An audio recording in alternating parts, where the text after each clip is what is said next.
Bonjour à toutes et à tous. Donc d'abord un grand merci à Édouard Barre de me donner l'occasion de venir vous présenter, merci Édouard, quelques travaux de recherche. Je vais vous parler de la variabilité climatique et de la dynamique atmosphérique dans les régions tropicales. Et vous allez voir qu'en fait, j'aborde ces questions de recherche dans ma présentation par un petit bout de la lorgnette, puisque je vais essayer de vous montrer quel a été l'apport ces dernières années, ces dernières décennies, d'un traceur géochimique qui est énormément utilisé lorsque l'on étudie le système climatique. Alors, je vais d'abord vous dire quelques mots sur pourquoi il est vraiment important de s'intéresser au climat des régions tropicales.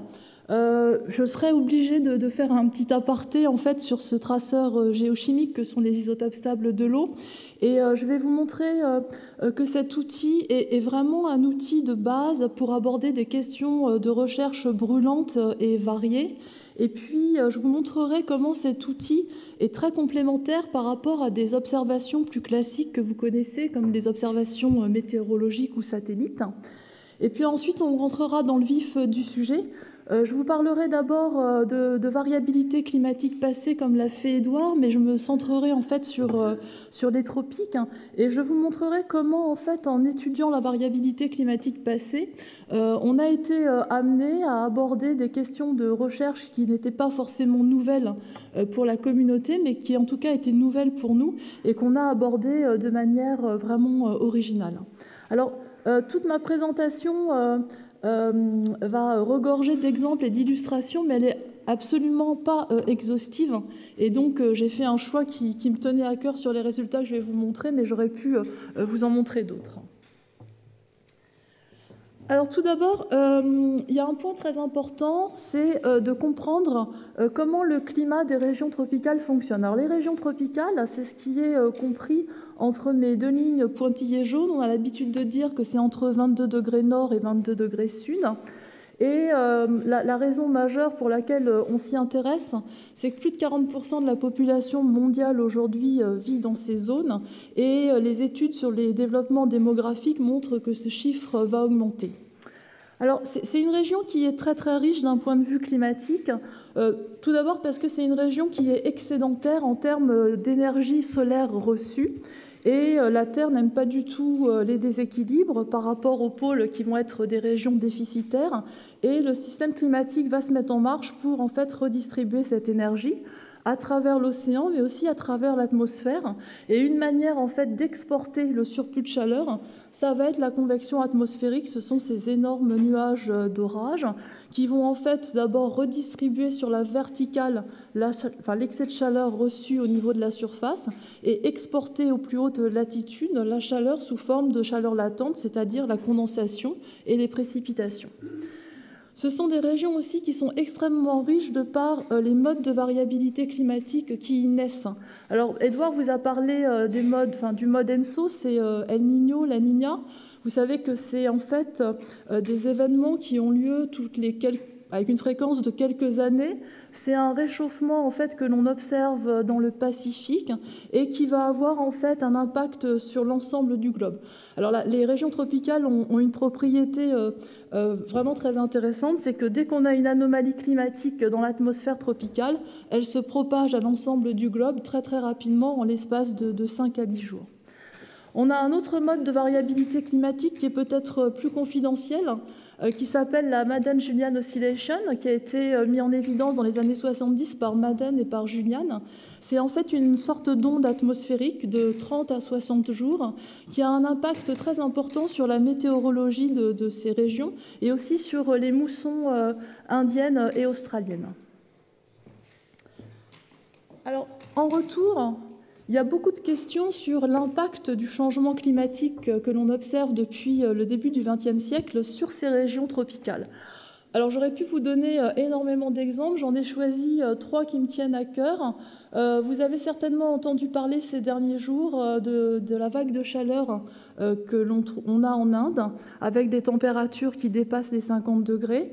L'année dernière, vous avez peut-être entendu ces températures records en Algérie qui ont été atteintes aussi au-delà de 50 degrés. Sur un autre thème, l'activité cyclonique, il y a beaucoup de questions. Comment le changement global va affecter les cyclones? Est-ce qu'on va en avoir plus? Est-ce qu'ils vont être plus intenses? Est-ce qu'ils vont être plus pluvieux? Et je trouve en fait que cette photographie qui a été prise par la NASA en septembre 2017 sur l'ouest de l'Atlantique, vous avez ici les États-Unis avec la Floride, où on voit en fait le fameux cyclone Irma, qui a la taille de la France métropolitaine.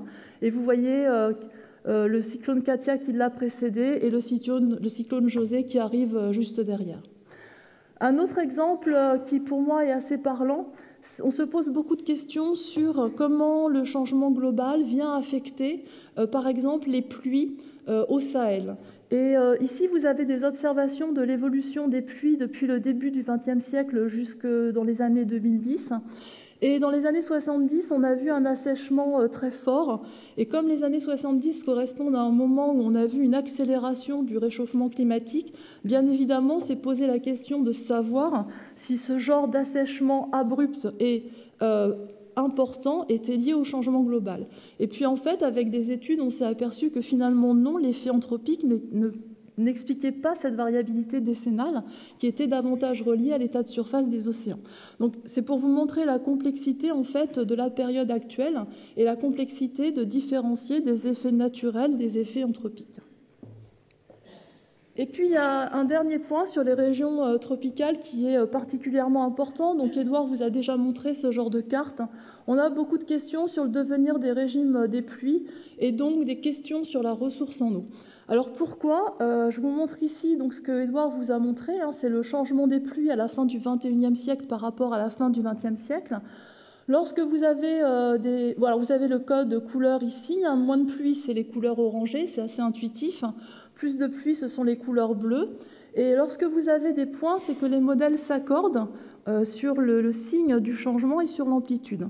Lorsque vous avez des hachures, c'est que seulement 66% des modèles s'accordent. Et lorsque vous n'avez rien du tout, c'est qu'en fait, il n'y a pas de consensus entre les modèles. Vous pouvez avoir des modèles qui vous prévoient plus de pluie et des modèles qui vous prévoient moins de pluie. Alors c'est vraiment problématique pour les régions tropicales, en particulier les régions tropicales où vivent les gens sur les continents. Vous voyez une bonne partie de l'Amérique du Sud tropicale, une grosse partie du Sahel, de l'Afrique de l'Ouest et de l'Est, et puis une grande partie de l'Inde et de moindre mesure dans les outre-mer français. Donc là, c'est des vraies questions, c'est des vrais problèmes. Pourquoi ? Parce que c'est des régions qui potentiellement vont avoir des difficultés à s'adapter, et lorsqu'on ne sait pas à quoi on doit s'adapter, c'est encore plus compliqué. Alors, il y a beaucoup de questions de recherche sur ces aspects, sur ces incertitudes dans les modèles pour les simulations des projections des pluies. Et ce dont on s'aperçoit, c'est qu'en fait, les modèles de climat ont du mal à simuler les modes de la variabilité climatique dans les régions tropicales et que cette capacité à les simuler ou pas, d'ailleurs, dépend de la représentation des processus physiques internes au cycle de l'eau dans ces régions qui est particulièrement complexe. Alors, je vous montre ici un petit schéma. Donc, c'est une simulation numérique où on a doublé le dioxyde de carbone et on regarde la réponse directe en termes de température et on voit que la température s'élève. Et lorsque l'on fait ça sur la trentaine de modèles qui participent aux exercices du GIEC, on voit qu'on a une incertitude, un écart entre les modèles. Et lorsque l'on regarde les causes de l'écart entre ces modèles, eh bien, on voit que la cause principale est due à la représentation des nuages dans les modèles de climat. Donc là, il y a vraiment une nécessité d'une part de comprendre les rouages de la variabilité climatique dans les régions tropicales et d'améliorer notre connaissance sur les processus physiques comme les nuages pour aller de l'avant, essayer d'avoir des prévisions et des projections qui vont être bien meilleures. Alors pour faire cela, évidemment, la question, c'est de comprendre la variabilité climatique. Et Édouard vous l'a montré, une manière de comprendre la variabilité climatique naturelle, c'est d'aller chercher des traces de cette variabilité dans des archives du climat. Et il faut réussir à faire parler ces archives climatiques. Ce n'est pas le tout de les avoir trouvées, il faut réussir à faire des analyses chimiques, biologiques ou isotopiques, et puis les traduire en termes de variables climatiques quantifiées. Alors, Un des traceurs que l'on utilise assez couramment, c'est la composition isotopique de l'eau. Donc, je ne vais pas trop rentrer dans les détails, mais je suis quand même obligée de vous expliquer ce que c'est. Vous savez qu'en fait, donc la molécule d'eau, c'est H2O. Vous savez que les éléments oxygène et hydrogène possèdent chacun plusieurs isotopes stables, que sont l'oxygène 16 et l'oxygène 18 pour l'élément oxygène, l'hydrogène et le deutérium pour l'élément hydrogène. Et en fait, chacun de ces atomes diffère par le nombre de neutrons dans leur noyau. Alors, il en résulte des formes de la molécule d'eau qui sont différentes, la molécule principale étant celle-ci, avec dans la nature deux autres types de molécules. Ici, un atome d'oxygène 18 a été substitué à l'atome d'oxygène 16, et vous voyez en fait que cette molécule va être plus lourde. Et puis ici, nous avons une substitution d'un atome d'hydrogène, et vous voyez que cette molécule va être plus lourde et dissymétrique. Alors, ces deux molécules sont très rares de manière naturelle. Si vous prenez 1 million de molécules d'eau de mer, vous allez en trouver 2000 à peu près, 2000 qui vont ressembler à ça, et vous allez en trouver de l'ordre de 150 qui vont ressembler à ça. Alors, l'intérêt, c'est que ces molécules d'eau, ces différentes molécules d'eau, elles présentent des propriétés physiques qui ne sont pas les mêmes. Et je ne résiste jamais en fait à vous montrer ce petit tableau qui vous montre quelques propriétés physiques différentes entre la molécule d'eau classique H2O16 et une molécule d'eau qui est pour le coup vraiment très rare, qui est la molécule D2O16, où en fait on a substitué deux atomes de deutérium à la place des atomes d'hydrogène. Alors prenons par exemple des choses que l'on connaît bien, la température de congélation. Vous savez tous que lorsque vous mettez un glaçon dans votre congélateur, quand vous mettez de l'eau dans votre congélateur, elle va geler à partir de 0 degré. Vous voyez que ce n'est pas le cas pour cette molécule d'eau. À partir de 4 degrés, vous allez obtenir un glaçon. Si vous regardez la température d'ébullition, vous voyez qu'elle diffère aussi entre les deux molécules. Donc ces différences de propriétés physiques, elles sont significatives et ça va engendrer des comportements qui vont être très différents entre ces molécules lorsque l'on va avoir des changements de phase dans le cycle de l'eau dans l'atmosphère. Et là où est la clé de notre compréhension du système climatique à partir de ces molécules d'eau, c'est que la répartition des molécules d'eau d'un réservoir à l'autre dans le système climatique va dépendre de conditions climatiques et environnementales. Et c'est là où on va commencer à pouvoir reconstruire des variations climatiques en regardant comment ces molécules d'eau se sont dispersées dans les différents réservoirs.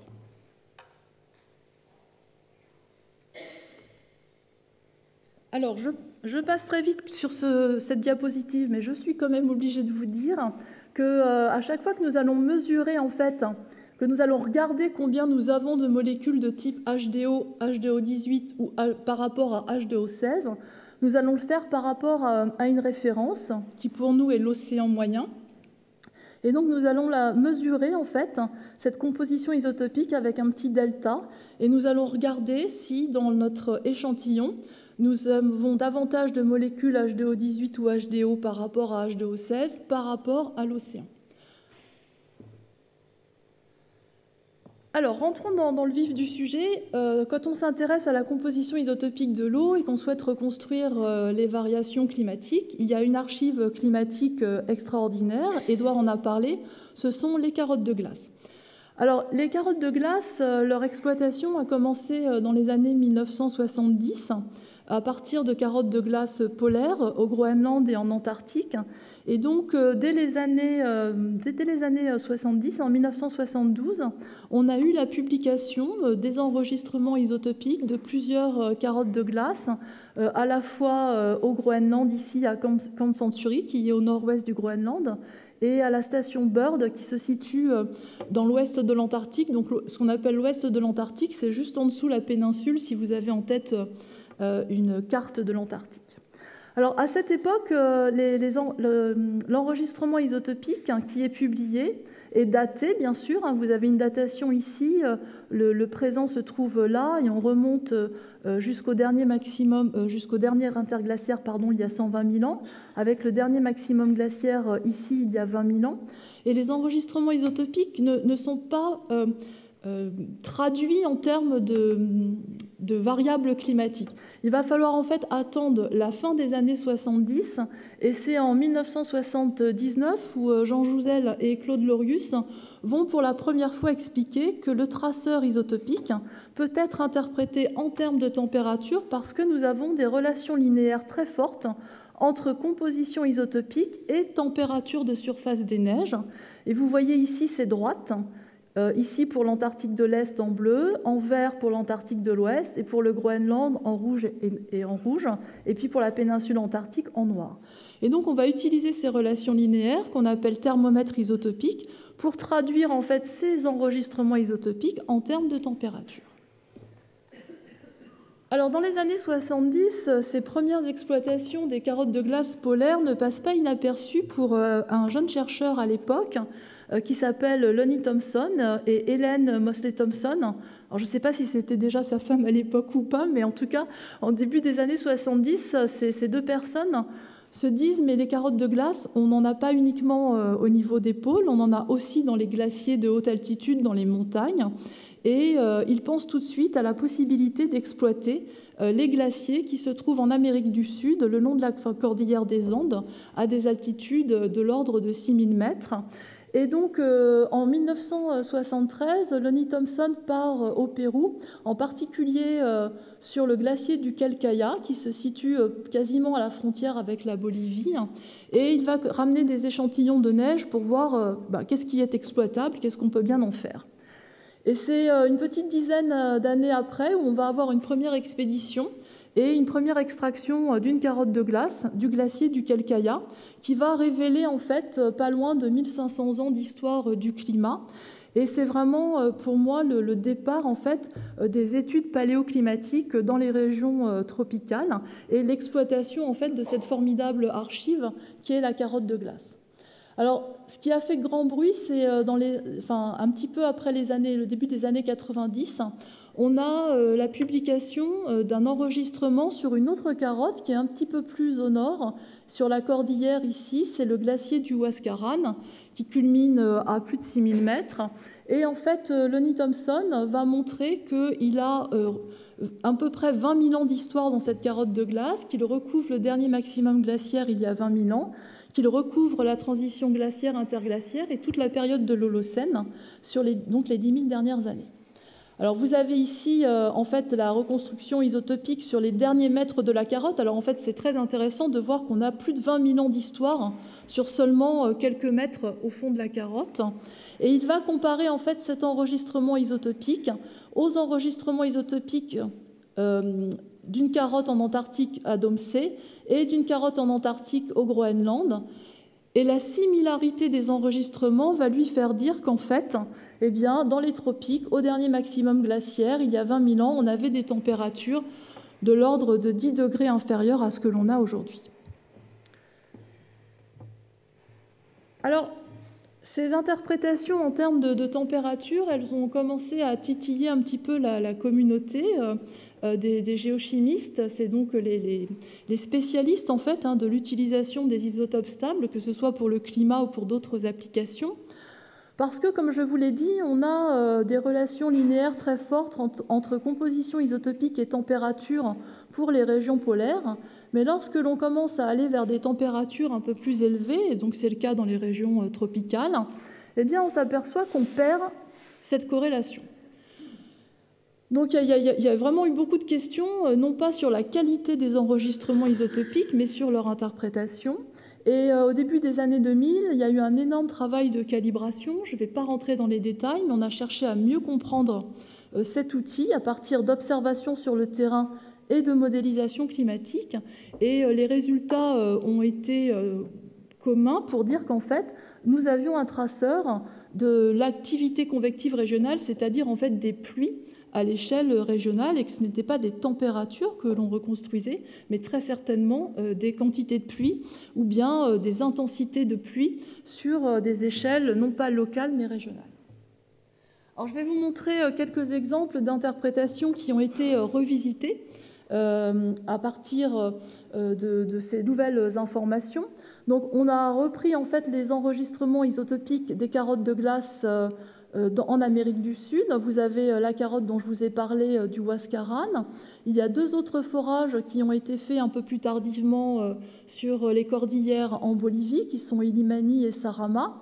Et en fait, en réinterprétant ces enregistrements, on a émis l'hypothèse qu'en fait, lors du dernier maximum glaciaire, il y a 20 000 ans, on avait de manière régionale des conditions un peu plus humides. Et donc, tout de suite, la question s'est posée de savoir quel était le mécanisme climatique qui pouvait expliquer que, alors qu'on avait des températures beaucoup plus froides sur les régions polaires, nous avions des régions beaucoup plus humides au niveau des tropiques. Alors, le mécanisme, il est aujourd'hui assez connu et Édouard a parlé de ces mouvements, en fait, de ce qu'on appelle l'équateur météorologique, qui est la zone intertropicale de convergence. C'est la zone, en fait, où on voit un maximum de précipitations dans les régions tropicales. Et en fait, le mécanisme est assez simple. Lorsque l'on pose des grosses calottes de glace sur l'hémisphère nord pendant des périodes glaciaires, vous savez qu'il y a 20 000 ans, la calotte de glace sur l'hémisphère nord descendait jusque sur le nord de l'Europe. On modifie en fait les courants océaniques et les températures de surface des océans et en fait on induit des mouvements de cet équateur météorologique et on le pousse en fait vers le sud. Et c'est confirmé par des simulations numériques avec des modèles climatiques qui comparent la période actuelle et le dernier maximum glaciaire, où on voit en fait que d'avoir poussé vers le sud l'équateur météorologique a apporté beaucoup plus de pluie dans ces régions-là et a asséché les régions un peu plus au nord. Et lorsque l'on regarde quantitativement les variations de pluie sur toute cette région, qui est interceptée par les masses d'air qui viennent neiger sur les sommets andins, eh bien, on trouve en fait de manière quantitative des choses très similaires par rapport aux enregistrements isotopiques, c'est-à-dire une augmentation des pluies de l'ordre de quelques pourcents.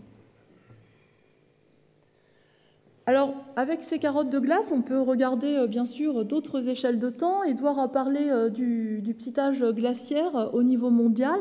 C'est posé la question de savoir quelles étaient les caractéristiques de cette période dans les Andes sud-américaines. Et ici, je vous montre un travail qui a en fait rassemblé à la fois des reconstructions isotopiques de carottes de glace et des études qui ont regardé quelles étaient l'avancée maximum des glaciers à cette époque. Alors, ce que l'on voit à partir des carottes de glace, c'est que, eh bien, au cours du XVIIIe siècle, on a une petite chute qui nous fait penser à des conditions plus humides. Et puis, c'est intéressant parce que pour faire un glacier, pour que vous ayez un glacier qui avance, il faut qu'il fasse suffisamment froid, mais il faut aussi qu'il y ait de la neige. Et ce que l'on voit, c'est que, eh bien, à chaque fois qu'on a des conditions un tout petit peu plus humides, qui nous sont tracées par les isotopes, on a des avancées maximum de glaciers qui sont reconstruites indépendamment, à la fois en Bolivie et au Pérou. En noir, vous avez les avancées maximum de glaciers en Bolivie et en bleu au Pérou. Et on voit la concordance qui est vraiment assez surprenante. Alors, les carottes de glace dans les régions tropicales, elles nous permettent aussi de reconstruire la variabilité climatique des événements El Niño, La Niña.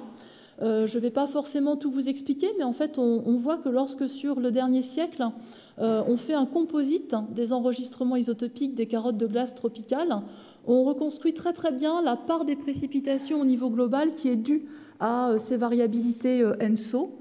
Et puis on voit que ce n'est pas uniquement la propriété des carottes de glace tropicales. Ici, ce sont des cartes de corrélation entre les enregistrements isotopiques et l'activité au niveau du Pacifique. Vous voyez une très bonne corrélation, mais vous voyez que si on prend une carotte de glace au niveau du plateau tibétain, on a aussi des informations sur les événements ENSO. Et ça, c'est dû à la propriété dont je vous parlais tout à l'heure, le fait qu'une anomalie dans la région tropicale eh bien, se disperse très rapidement et est enregistrée par différentes archives du climat.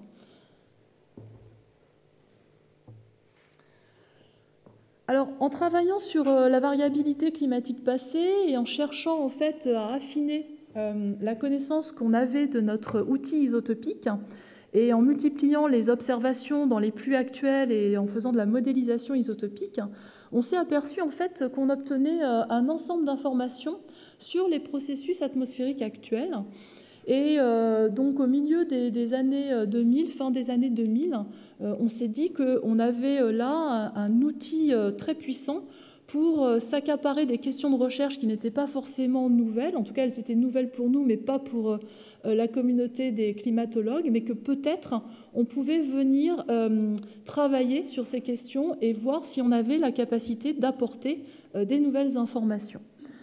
Alors, on a été, je dirais, particulièrement aidé par le fait que jusque dans les années 2005-2010, on travaillait uniquement sur la composition isotopique des pluies. Et ça veut dire qu'on avait des informations uniquement quand il pleuvait. Et qu'on pouvait regarder uniquement les processus atmosphériques qui conduisaient à une pluie en surface. Et alors, à la fin des années 2000, on a commencé à pouvoir mesurer de manière simple la composition isotopique de la vapeur d'eau. Et ça a vraiment été, je dirais, un verrou qui a sauté, un verrou technique qui a sauté, puisqu'on a pu mesurer quasiment en continu, toutes les secondes, la composition isotopique de la vapeur. Et la vapeur, vous en avez tout le temps dans l'atmosphère, contrairement à la pluie. Alors très simplement, pour ceux qui sont férus de technique, comment on fait pour mesurer la composition isotopique de la vapeur d'eau? C'est très simple. Les différentes molécules d'eau dont je vous ai parlé, elles n'absorbent pas le rayonnement infrarouge de la même manière, et lorsque vous les soumettez à un rayonnement infrarouge, elles vont avoir des raies d'absorption qui leur sont très spécifiques. Et donc ça va être très simple pour nous de savoir combien en fait on a de molécules de type par exemple H2O16 en regardant la manière dont les molécules absorbent. Alors, on a commencé à faire des mesures à différents endroits dans les régions tropicales et on s'est focalisé bien sûr sur les régions tropicales où on avait des grosses incertitudes dans les modèles de climat. Donc, nous sommes allés au Niger, nous sommes allés en Amérique du Sud et puis aussi dans l'outre-mer français. Et je vous montre un petit peu ce qu'on y fait. Alors, les installations sont toujours à peu près les mêmes. On va en fait pomper la vapeur d'eau. Nous avons un petit shadok qui est très fidèle. Et nous pompons tout le temps, en continu, pendant des années. Et nous avons cet appareil ici qui est un instrument laser et qui va analyser la composition isotopique de la vapeur d'eau en continu. Alors je vous invite à voyager avec moi. On va quitter le continent sud-américain et j'ai choisi des exemples sur d'autres continents pour cette deuxième partie de la présentation. On va partir au Niger. Et je vais vous montrer quelques résultats. Donc, nous avons installé cet instrument sur le campus de l'Institut des radioisotopes à Niamey. Et nous avons mesuré la composition isotopique de la vapeur d'eau que vous voyez ici, en même temps que l'on mesure l'humidité atmosphérique. Donc, vous avez ici la période de mousson avec l'ensemble des pluies. Et vous avez ici la saison sèche au Sahel. Alors, lorsque l'on a fait ça, on s'attendait à avoir un premier minimum isotopique pendant la saison de mousson. Pourquoi? Eh bien parce qu'en fait, lorsqu'il pleut, les molécules lourdes, H2O18 et HDO, qui sont dans la vapeur d'eau, se retrouvent préférentiellement dans la phase condensée. Et c'est donc un marqueur, en quelque sorte, de l'intensité des pluies. Donc on n'a pas été surpris. Par contre, on ne s'attendait pas vraiment à observer un deuxième minimum pendant la saison sèche. Donc ça a été une grosse surprise. Et on s'est dit, c'est pas possible, il ne se passe rien, il ne pleut pas. Et pourtant, notre traceur géochimique bouge et montre des valeurs très très basses, comparables à ce qui se passe en saison de mousson. Et donc, que se passe-t-il? Alors, en fait, en travaillant avec nos collègues du laboratoire de météorologie dynamique, on a mis en évidence que lorsque nous mesurions pendant l'hiver à Niamey, eh bien, nous étions juste en dessous la branche descendante de la cellule de Hadley. Donc, Édouard vous en a parlé, c'est une des grandes cellules de circulation atmosphérique à l'échelle globale. Et en fait, arrivaient en surface des masses d'air qui provenaient de très haute altitude et qui étaient très marquées isotopiquement. Et donc, c'était vraiment intéressant pour nous de voir qu'on avait ici un traceur géochimique qui, en fait, nous marquait des variations de la circulation atmosphérique à l'échelle globale. Alors, ces mesures à Niamey, elles nous ont aussi permis d'aborder une autre question, c'est de savoir si les modèles de climat sont bien valides et bien corrects sur cette région. Alors, vous avez sur le bas du graphique nos observations en rouge qui sont simplifiées par rapport à ce qui est au-dessus, et vous avez ce qui est simulé par les modèles de climat. Et donc, eh bien, c'est pas terrible. Lorsque vous regardez en fait pendant la saison de mousson, vous voyez que ce qui est en vert, c'est ce qui est simulé. On a des variations intra-saisonnières qui ne sont pas du tout représentées par le modèle. Et puis vous voyez aussi qu'en termes de niveau isotopique, ce n'est pas du tout bon. Et donc là, on met le doigt sur le fait qu'il y a des biais très importants. Et les biais très importants qui touchent la composition isotopique, bien c'est des biais liés au cycle de l'eau. Et donc il y a tout un tas d'études qui vont essayer de comprendre quels sont les biais dans les modèles et comment en fait faire pour que la courbe verte se rapproche de la courbe rouge. Donc là, on a encore je dirais une nouvelle question de recherche avec ce traceur, c'est comment il peut nous aider à améliorer les simulations climatiques. Alors, comme on sait qu'un des points faibles des modèles, ce sont la représentation des nuages, et comme nous étions à Niamey avec une mesure toutes les secondes, eh bien, on s'est dit, on va regarder si on peut venir apporter des informations sur ces événements nuageux absolument monstrueux. Donc, vous avez deux photos ici. Ce sont ici des enclumes, ce qu'on appelle les enclumes des nuages convectifs. Et vous avez ici une représentation radar de ces enclumes.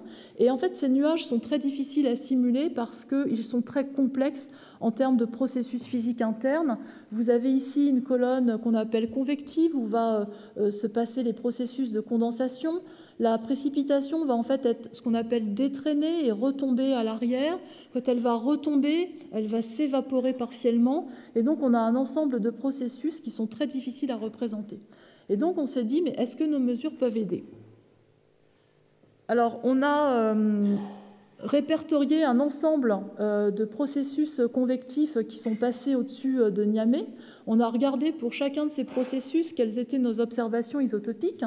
On a fait un petit modèle conceptuel où on a représenté tous les changements de phase. Et puis, nos observations, elles nous ont permis de quantifier des paramètres qui sont en fait pas accessibles par d'autres types d'observations. Ce sont par exemple les taux de réévaporation des gouttes. Et ça, c'est vraiment très important parce que ça va intervenir dans le maintien de la convection, dans la propagation, dans l'intensification. Et ces paramètres, en fait, ici, ils sont fixés dans les modèles de climat.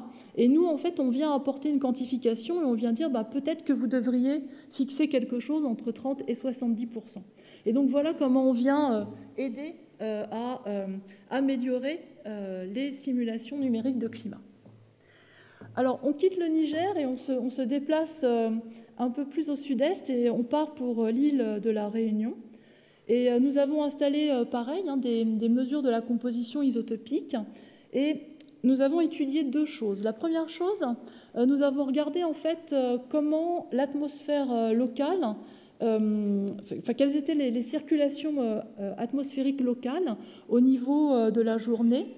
Et notre outil, il est très très intéressant parce que lorsque l'on représente ces observations en fonction du taux d'humidité, on sait que si nous avons des mélanges de masse d'air, tous nos points vont se trouver le long de ces courbes de mélange qui sont des hyperboles.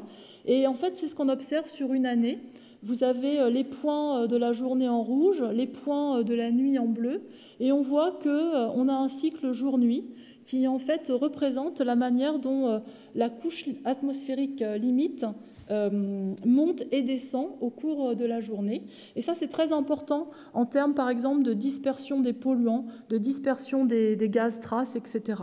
Donc là, on apporte des informations sur tout ce qui est, je dirais, mouvement de l'atmosphère dans la journée. Alors, il y a deux observations qui nous ont attiré l'œil. Il y a tous ces points verts. Je vais vous en parler après. Ça correspond à des jours où on avait des cyclones sur l'île de la Réunion. Et puis, il y a le fait qu'ici, vous voyez, pendant la journée, on a une toute petite variation de nos observations, alors que pendant la nuit, on a des valeurs qui peuvent être très, très différentes. Alors, on a essayé d'expliquer ce qui se passait. Et en fait, on a compris. Je vous montre un exemple sur le mois de mai 2015. En fait, toutes les nuits où on avait un traceur très très bas, on s'est aperçu qu'on avait la présence du jet subtropical. Donc le jet subtropical, c'est un vent de très haute altitude qui est très rapide, 300 km/h, qui se balade généralement vers 40-45 degrés sud. Et on s'est aperçu que pendant ces nuits très particulières, le jet remontait au niveau de l'île de la Réunion, créant des courants ascendants et ramenant en surface des masses d'air à la fois sèches et avec un traceur isotopique très très bas. Et on met vraiment ici en évidence le fait que mesurer en continu ce traceur géochimique, ça permet d'une part de tracer l'origine de ces masses d'air. Il y a quelques exemples ici de la trajectoire des masses d'air qui arrivent à l'île de la Réunion pendant ces nuits particulières. Et donc, on voit qu'on arrive à tracer à la fois l'origine, le type de transport, ici par le jet subtropical, et puis un point très important, on arrive à tracer des échanges d'eau entre les régions tropicales et les régions de plus haute latitude, ce qui, d'un point de vue climatique, est particulièrement important, puisque les échanges d'eau, ce sont les échanges de chaleur, et c'est ce qui, en fait, explique tous les mécanismes, une grande partie des mécanismes de la variabilité climatique. Alors, je reviens sur ces petits points verts, là.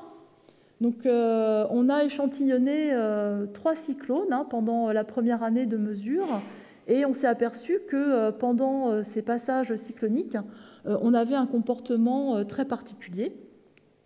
Et ça c'est vraiment une question sur laquelle on est en train de travailler, c'est qu'est-ce que ce traceur isotopique va nous apporter sur la compréhension des cyclones, avec derrière des questions sur comment ces cyclones vont se comporter dans un climat différent et comment les processus physiques internes à ces cyclones se comportent déjà aujourd'hui.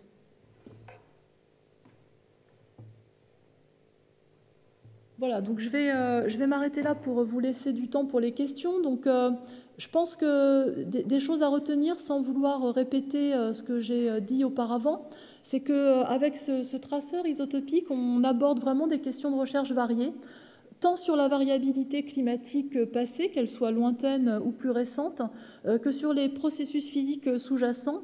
Et ça permet d'apporter des éléments quantitatifs auxquels on n'a pas accès par ailleurs avec des observations météorologiques en surface ou par satellite.